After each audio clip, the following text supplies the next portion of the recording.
میرے پیارے بہنوں اور بھائیوں، ذرا دل مضبوط کر لیں اور چند لمحوں کے لیے خود کو اس منظر میں لے جائیں جہاں ایک نبی زخمی ہے، جسم سے خون بہہ رہا ہے، مگر زبان پر بد دعا نہیں بلکہ دعا ہے۔ السلام علیکم ورحمۃ اللہ وبرکاتہ۔ اللہ کرے آپ سب خیریت سے ہوں اور ایمان اور عافیت کے ساتھ زندگی گزار رہے ہوں۔ آج میں آپ کو ہمارے پیارے آقا حضرت محمد صلی اللہ علیہ وسلم کا ایک ایسا واقعہ سنانے جا رہی ہوں جو دل کو نرم کر دیتا ہے اور آنکھوں کو نم کر دیتا ہے۔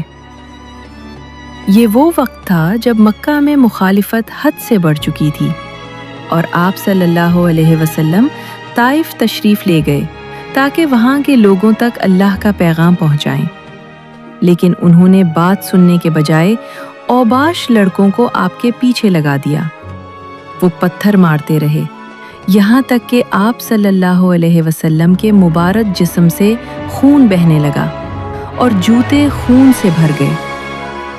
آپ صلی اللہ علیہ وسلم ایک باغ میں جا کر بیٹھ گئے۔ تھکن، درد اور تنہائی کا عالم تھا، مگر دل میں صرف اللہ کی رضا تھی۔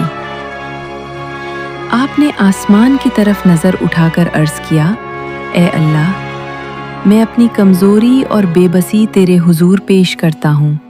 اگر تو مجھ سے ناراض نہیں تو مجھے کسی کی پرواہ نہیں۔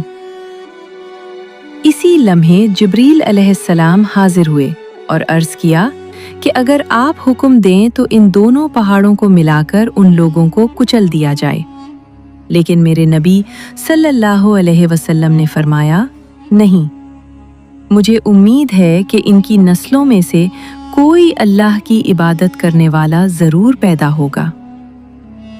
سبحان اللہ، یہ ہے رحمت، یہ ہے صبر، یہ ہے وہ اخلاق جس نے دشمنوں کے دل بھی بدل دیے۔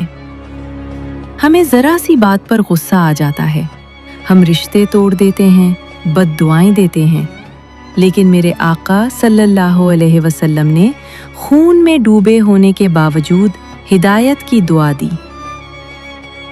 آج اگر آپ کو کوئی دکھ پہنچائے، اگر لوگ آپ کی قدر نہ کریں، تو طائف کا وہ منظر یاد کر لیجئے اور سوچئے کہ ہمارے نبی صلی اللہ علیہ وسلم نے کیسا صبر کیا۔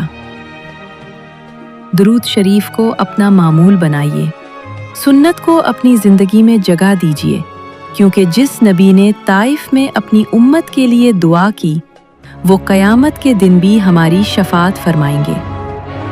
اللہ ہمیں سچا امتی بنائے اور ان کے اخلاق کو اپنانے کی توفیق دے، آمین۔ میرے پیارے بہنوں اور بھائیوں، اگر آج کی یہ بات آپ کے دل کو چھو گئی ہے، اگر آپ کی آنکھ نم ہوئی ہے یا ایمان میں ذرا سا بھی اضافہ محسوس ہوا ہے، تو خدا را اس نیکی کو اپنے تک محدود نہ رکھیں۔ ویڈیو کو لائک کیجئے تاکہ یہ پیغام زیادہ سے زیادہ لوگوں تک پہنچے۔